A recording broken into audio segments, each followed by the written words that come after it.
dari hasil kolam bioflok itu lebih gurih, kenyal, ya, teksturnya tuh kenyal, ya, kemudian tidak bau lumpur, oksigennya juga besar, kemudian dia tidak tebar padat, ya kan, kemungkinan ikan lebih cepat besar justru di kolam konvensional, teman-teman ya. Jadi mereka berani dengan harga lebih mahal 5.000 dia dibanding dengan kolam konvensional ya, teman-teman ya. Baik petani di kolam konvensional maupun di petani di kolam bioflok gitu kan, sama-sama kemungkinan bisa membesarkan lebih cepat gitu, teman-teman ya.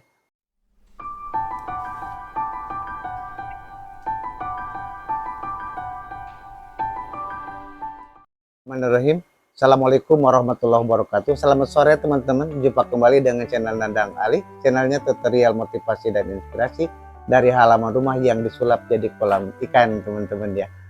Di kesempatan video kali ini teman-teman ya, saya akan menjawab dari komandan saya nih, Bapak Agus Wondo ya, motivator saya yang alhamdulillah beliau selalu memotivasi saya.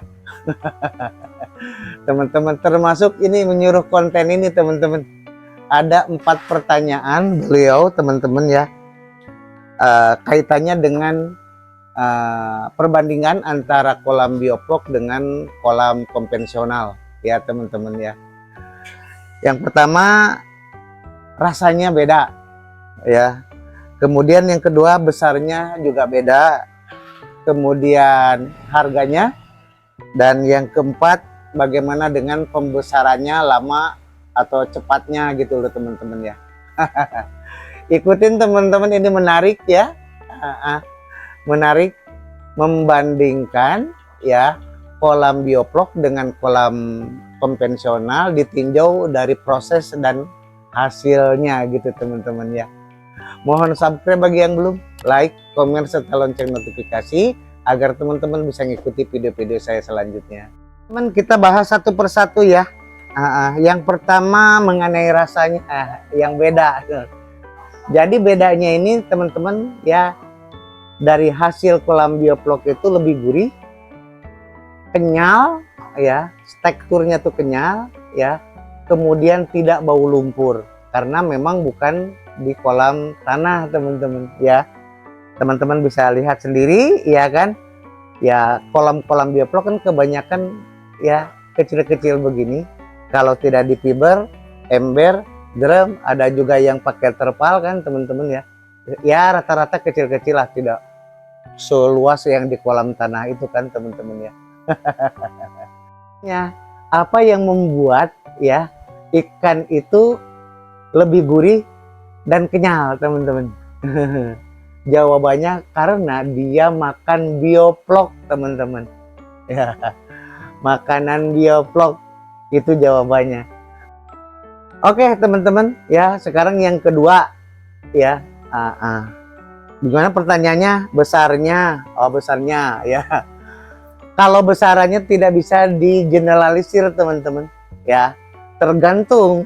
Kalau di kolam konvensional itu luas, airnya bagus, mengalir besar, oksigennya juga besar, kemudian dia tidak tebar padat ya kan, kemungkinan ikan lebih cepat besar justru di kolam konvensional, teman-teman ya. Dan teman-teman yang ketiga, harganya ya, harganya tentatif, teman-teman ya. Di daerah Jawa Timur itu orang-orang bedakan 5.000, teman-teman ya. Bioflok lebih mahal ya, mungkin pasar ya, teman-teman. Orang-orang tahu bioflok lebih higienis ya, lebih karena tahu pemeliharaannya tidak mungkin jorok-jorok gitu, teman-teman ya. Jadi mereka berani dengan harga lebih mahal 5.000 dia dibanding dengan kolam konvensional ya, teman-teman ya. Kemudian yang keempat, mana yang lebih cepat besar? Ya ini juga sama, tidak bisa digeneralisir, teman-teman ya. Ya tergantung dari manajemen kolamnya ya, tergantung juga dari protein yang diberikan, teman-teman ya.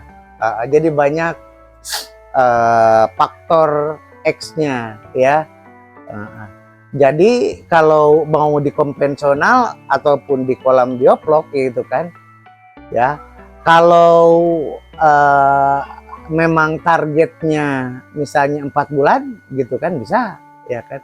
Di saya ini belum bisa 4 bulan teman-teman, ya. Kalau saya nyebutnya karena saya belum begitu mapan lah ilmunya. Kawan-kawan di saya di Jogja tuh teman-teman, ya ada yang 3,5 bulan di bioflok, malah lebih cepat dibanding dengan kolam konvensional. Jadi banyak ukurannya lah teman-teman ya. Semakin mapan, ya semakin paham banget dengan ikan, pertumbuhan ikan gitu kan. Baik petani di kolam konvensional maupun di petani di kolam bioflok gitu kan, sama-sama kemungkinan bisa membesarkan lebih cepat gitu teman-teman ya. Kesimpulannya ya adalah mau dimanapun ya teman-teman, mau di kolam bioflok mau di kolam konvensional ya sama aja, yang penting serius teman-teman ya. Karena masalahnya sebenarnya bukan masalah kolamnya, masalahnya itu keterbatasan teman-teman punya lahan. Untuk teman-teman yang punya lahan yang tepat, maksudnya di kolam konvensional ya, serius saja teman-teman ya, targetkan ikan lebih cepat besar ya kan, karena sangat lebih memungkinkan teman-teman ya. Yang kedua, targetkan kasih pakan yang bagus gitu teman-teman, karena dengan cara seperti yang di bioflok saja dengan probiotik itu pun bisa dilakukan di kolam konvensional juga teman-teman ya.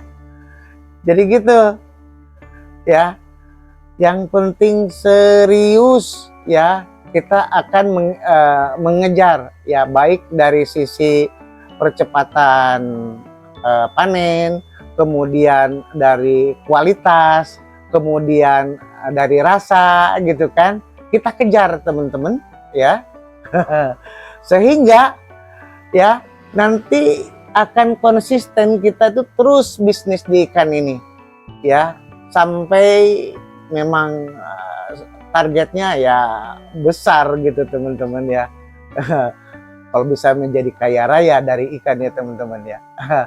Oke teman-teman, segitu dulu ya aja ya. Jadi sekali lagi saya katakan ya, mari kita sama-sama sukses di ikan, mau cara dengan sistem bioflok ataupun dengan cara sistem konvensional ya. Karena di kolam konvensional ini teman-teman ya, tidak semua orang bisa, tidak semua orang punya lahan itu. Yang sudah punya ya mantap ya. Oke, mohon subscribe bagi yang belum, like, komen, serta lonceng notifikasi agar teman-teman bisa mengikuti video-video saya selanjutnya. Terima kasih telah menonton. Assalamualaikum warahmatullahi wabarakatuh.